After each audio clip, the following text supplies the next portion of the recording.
डमरू की गूंज के साथ एक गंभीर स्वर में आवाज आती है। जब जब इस सृष्टि में सच्ची भक्ति की बात होती है, तब तब एक नाम स्वयं प्रकट हो जाता है। एक ऐसा भक्त जिसमें शक्ति भी है, सेवा भी है और पूर्ण समर्पण भी है।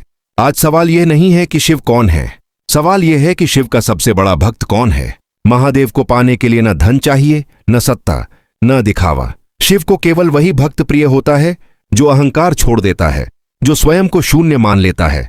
कैलाश पर विराजमान शिव उसी को अपनाते हैं जो मौन में भी भक्ति करता है, जो शक्ति होने पर भी स्वयं को दास मानता है।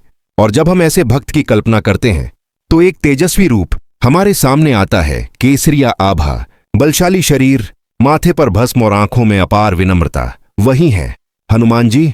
दुनिया उन्हें राम भक्त के रूप में जानती है, पर बहुत कम लोग ये समझते हैं कि हनुमान जी केवल राम के नहीं बल्कि महादेव के भी परम भक्त हैं। पुराणों में वर्णन है कि वानरराज केसरी और अंजनी माता के पुत्र हनुमान स्वयं रुद्र के अंश माने जाते हैं। यही कारण है कि उनमें शिव का रौद्र भी है और भक्त का करुण हृदय भी। उनका बल शिव से आता है और उनका मार्ग भक्ति से बनता है। हनुमान जी का जीवन यह सिखाता है कि सच्ची भक्ति में कोई दिखावा नहीं होता। वे अजर अमर हैं, अपार शक्तिशाली हैं, फिर भी कभी स्वयं को महान नहीं कहते। वे कहते हैं, मैं तो केवल सेवक हूं। यही बात महादेव को सबसे अधिक प्रिय है।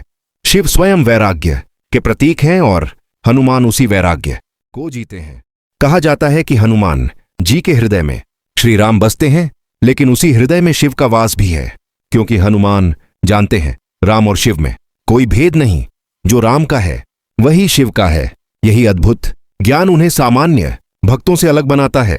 जब राम कथा चलती है तब हनुमान जी मौन होकर सुनते हैं, और जब शिव का नाम आता है तब उनका शीश स्वतः झुक जाता है।